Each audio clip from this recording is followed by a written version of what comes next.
بسم اللہ الرحمن الرحیم۔ جماعت ہفتم کے عزیز طلباء کرام، السلام علیکم ورحمۃ اللہ وبرکاتہ۔ بیٹا اردو کی 7ویں کتاب آپ کے سامنے ہے۔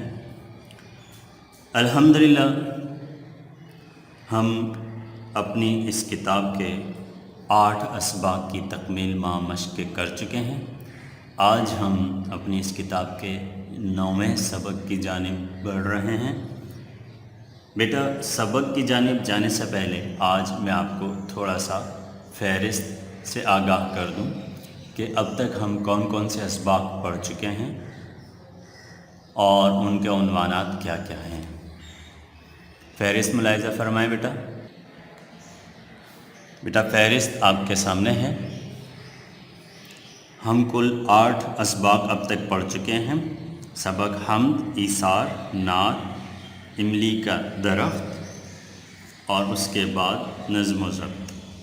سبق پانی، تحریک پاکستان میں خواتین کا حصہ، اور آخری سبق جو ہم نے ابھی پڑھا ہے وہ ہے ابتدائی طبی امداد۔ اس طرح کل 8 اسباق مکمل ہو چکے ہیں، جن میں سے 3 اسباق ایسے تھے جو نظم پر مشتمل تھے اور 5 اسباق ایسے تھے جو نثر پر مشتمل تھے۔ آج ہم اپنی کتاب کا 10واں اور اپنی کلاس کا 9واں سبق پڑھنے جا رہے ہیں، جس کا عنوان ہے اونچی اڑان، جو ایک نثر پر مشتمل سبق ہے۔ اونچی اڑان، صفحہ نمبر 45۔ صفحہ نمبر 45 ملاحظہ فرمائیں۔ شاباش بیٹا۔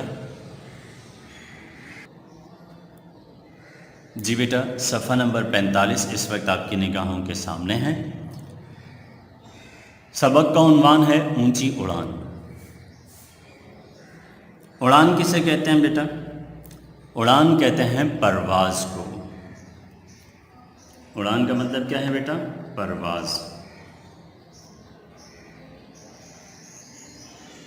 آپ سبق کے عنوان سے ہی آگاہ ہو چکے ہوں گے کہ یہ سبق جو ہے یہ ہوا بازی پر مشتمل ایک سبق ہے۔ ٹھیک ہے بیٹا، ہم جہاز کی ایجاد کی تاریخ پڑھ رہے ہیں اس سبق کے ذیل میں۔ ٹھیک ہے، میں آغاز کرتا ہوں۔ پینسل اس وقت آپ کے پاس ہونی چاہیے۔ بسم اللہ الرحمن الرحیم۔ سبق کا آغاز مرزا اسد اللہ خان غالب کے ایک مصرعے سے کیا گیا ہے۔ ہزاروں خواہشیں ایسی کہ ہر خواہش پہ دم نکلے۔ ان کا مشہور زمانہ شعر ہے، ہزاروں خواہشیں ایسی کہ ہر خواہش پہ دم نکلے، بہت نکلے میرے ارماں مگر پھر بھی کم نکلے۔ اس شعر کا ایک مصرع یہاں دیا گیا ہے اور اسی سے سبق کا آغاز کیا گیا ہے۔ ہزاروں خواہشیں ایسی کہ ہر خواہش پہ دم نکلے، کہ مصداق انسان کے دل میں بہت سی خواہشیں ہوتی ہیں جنہیں پورا کرنے کے لیے وہ ہر ممکن کوشش کرتا ہے۔ جی ہاں، بالکل ایسا ہی ہے۔ انسان اپنی خواہشات کی تکمیل کے لیے الگ الگ اعمال اختیار کرتا رہتا ہے، الگ الگ طرح کی جد و جہد اور کوشش کرتا رہتا ہے۔ اپنے خواب پورے کرنے کے لیے وہ ساری زندگی کوشش میں لگا رہتا ہے۔ یہاں لفظ آیا ہے مصداق۔ مصداق کا مطلب کیا ہے؟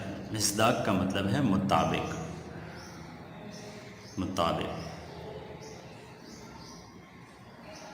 یاد رہے کہ مطابق لفظ ہمیشہ تو کے ساتھ لکھا جاتا ہے۔ ٹھیک ہے، کچھ تو اس کے اختیار میں ہوتی ہیں، یعنی کچھ خواہشیں ایسی ہوتی ہیں جو انسان کے اختیار میں ہوتی ہیں، اور کچھ ایسی ہوتی ہیں جو آرزو کے باوجود پوری نہیں ہو پاتی۔ آرزو اور خواہش دونوں مترادف ہیں، دونوں کا مطلب ایک ہی ہے۔ کچھ خواہشیں ایسی ہوتی ہیں جو انسان خود پوری کر سکتا ہے، مگر کچھ خواہشیں ایسی ہوتی ہیں جو ناممکن ہوتی ہیں، فقط خواب ہوتی ہیں۔ انسان سوچتا ہے کہ پتہ نہیں میری یہ خواہش کبھی پوری ہوگی کہ نہیں، میرا یہ خواب کبھی پورا ہوگا کہ نہیں۔ اسی طرح آسمان میں اڑنے کا خواب بھی انسان سوچتا رہتا تھا، دیکھتا رہتا تھا، لیکن انسان کو اس کی تعبیر ناممکن لگ رہی تھی۔ الف لیلوی داستانوں میں اڑن قالین کے تصور نے یہ تصور اجاگر کیا تھا کہ انسان فضا میں اڑ سکتا ہے۔ الف لیلوی داستان دراصل بیٹا آج سے تقریباً 1000 سال پہلے عربی زبان کی ایک مشہور زمانہ کہانی، ایک فرضی کہانی ترتیب دی گئی تھی جس کا عنوان تھا الف لیلۃ و لیلۃ، ٹھیک ہے، 1000 راتیں اور 1000 کہانیاں، جو اردو میں بھی بہت مشہور ہوئیں۔ ان کا اردو ترجمہ الف لیلہ کے نام سے بہت مشہور ہوا، اور ہم نے بھی الحمدللہ اپنے بچپن میں پڑھا ہے۔ اس کے ایک مشہور زمانہ کردار تھا ابو الحسن، جس کے ساتھ کوئی نہ کوئی واقعہ پیش آتا رہتا تھا، پوری کہانی اسی پر مشتمل ہے۔ ایک بیحد تخیلاتی اور بڑی شاندار کہانی ہے، دنیا کی کئی زبانوں میں اس کے ترجمے ہو چکے ہیں۔ 1000 سال پرانی یہ کہانی ہے۔ اس میں کہانی میں ایک جگہ اڑن قالین کا ذکر ہے، تو اس کا مطلب یہ ہے کہ انسان کی فضا میں اڑنے کی سوچ ہزاروں سال پہلے سے تھی۔ اب جب اس کہانی میں ذکر کیا گیا تو یہ ذکر اور یہ خواب، یہ خواہش جو ہے یہ عام ہو گئی، اور انسان سوچتے تھے کہ کاش ایسا ہو پاتا۔ ٹھیک ہے، امید ہے کہ آپ بھی یہ کہانی ضرور پڑھ لیں گے اپنی فراغت کی ان دنوں میں۔ انسان پرندوں کو فضا میں اڑتے ہوئے دیکھتا تو اس کے جی میں بھی پرندوں کی طرح اڑنے کی خواہش پیدا ہوتی، اس کے جی میں یعنی اس کے دل میں۔ کاش میرے بھی پر ہوتے اور میں بھی فضاؤں میں اڑتا پھرتا، ہر انسان کی یہ خواہش تھی۔ فضا میں اڑنے کے خواب تو بہت سو نے دیکھے، مگر ان کے خوابوں کی تعبیر کیسے ممکن ہوئی یہ کوئی نہیں جانتا تھا۔ امریکی فوج سن 1903 عیسوی میں ہوائی جہاز بنانے کی کوشش میں مصروف تھی۔ جہاز تو بن گیا مگر یہ اڑان نہ بھر سکا۔ یہ کب کی بات ہے بیٹا؟ سن 1903 عیسوی کی، یعنی آج سے تقریباً یہ 117 سال پہلے کی بات ہے۔ یہاں سے اصل سبق کا، اصل کہانی کا آغاز ہوتا ہے۔ دراصل یہاں سے شروع سے یہاں تک اب تک تمہید چلی آ رہی تھی، اب اصل سبق کا یہاں سے آغاز ہوا ہے۔ ٹھیک ہے، امریکی فوج سن 1903 عیسوی میں ہوائی جہاز بنانے کی کوشش میں مصروف تھی۔ جہاز تو بن گیا مگر یہ اڑان نہ بھر سکا۔ اڑان نہ بھر سکا یعنی کہ یہ اڑ نہ سکا۔ امریکی اخبار نیو یارک ٹائمز نے لکھا کہ شاید اڑنے والی مشین بنانے میں انسان کو لاکھوں سال لگ جائیں۔ میں جملہ مکمل کرتا ہوں، صفحہ نمبر 46 کی جانب بڑھتے ہیں۔ جی بیٹا، صفحہ نمبر 46 آپ کے سامنے ہے۔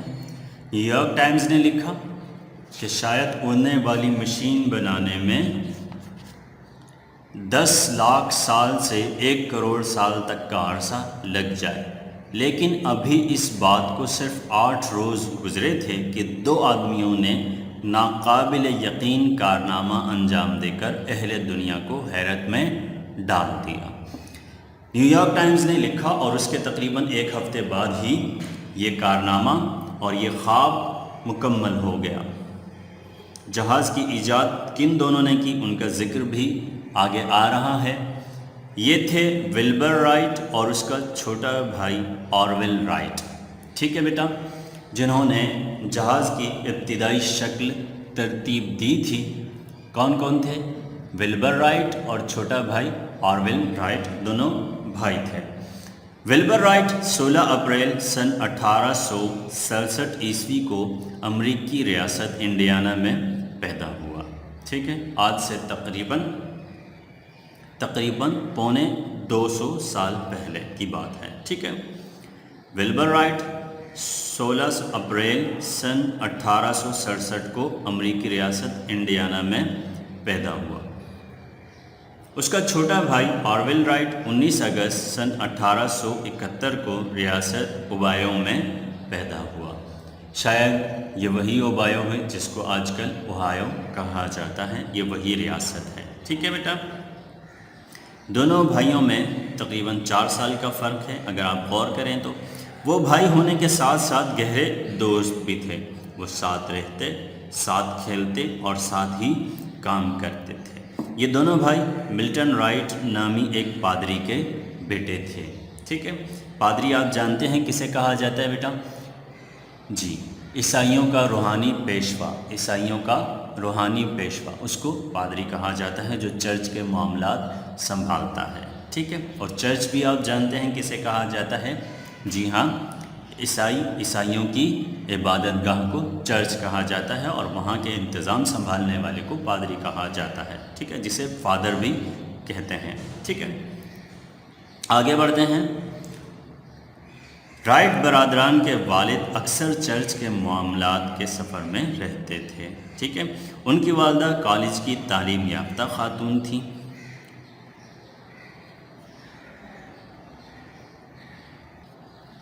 وہ ریاضی اور سائنس کی ماہر تھیں، یعنی ان کی والدہ ریاضی اور سائنس کی ماہر تھیں. ولبر رائٹ اور آرول رائٹ دونوں بھائیوں کے والد چرچ کے پادری تھے، اور ان کی والدہ ایک تعلیم یافتہ خاتون تھی جو گھر سنبھالتی تھیں.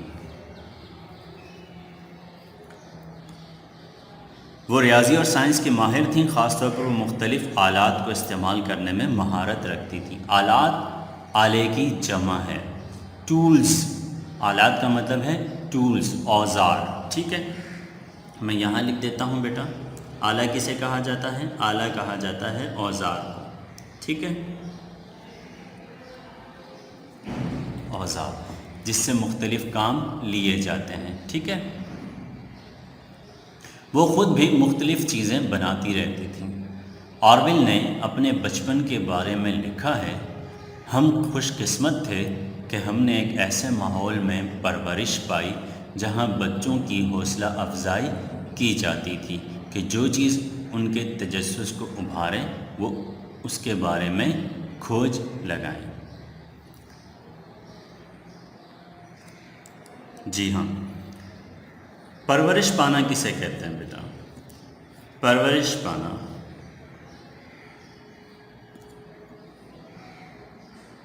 پرورش پانے کا مطلب ہے پلنا. ٹھیک ہے، نگہداشت میں رہنا. ٹھیک ہے، ہم اسے یہاں پرورش یعنی کہ پرورش پانا یعنی کہ پلنا. ٹھیک ہے، حوصلہ افزائی کا مطلب کیا ہے؟ حوصلہ افزائی کا مطلب ہے حوصلہ بڑھانا.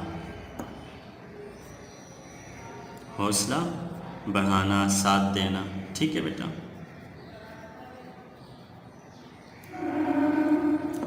اور تجسس کس کو کہتے ہیں بیٹا؟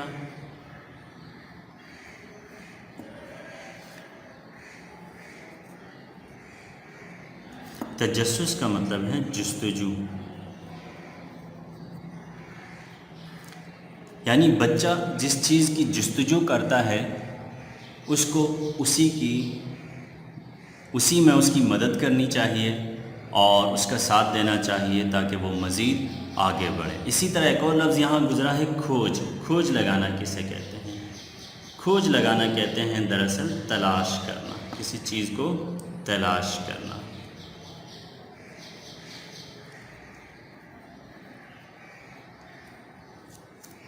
ٹھیک ہے بیٹا، آگے بڑھتے ہیں. گھر میں پڑھنے کا رجحان غالب تھا. گھر میں پڑھنے کا رجحان غالب تھا، یعنی گھر میں پڑھائی کی طرف توجہ زیادہ تھی. 2 لائبریریاں تھیں، ان میں سے ایک مذہبی کتابوں پر مشتمل تھی جبکہ دوسری میں عام کتابوں کا ذخیرہ تھا. ذخیرہ کسے کہتے ہیں بیٹا؟ ذخیرہ کہتے ہیں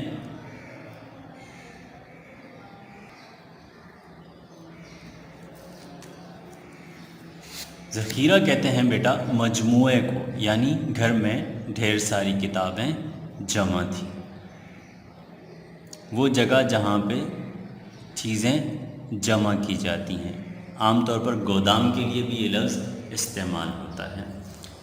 مطالعے سے بھی رائٹ برادران میں پرواز کے بارے میں تجسس ابھرا، یعنی ان کے اندر جستجو پیدا ہوئی. کس بات سے؟ مطالعہ سے.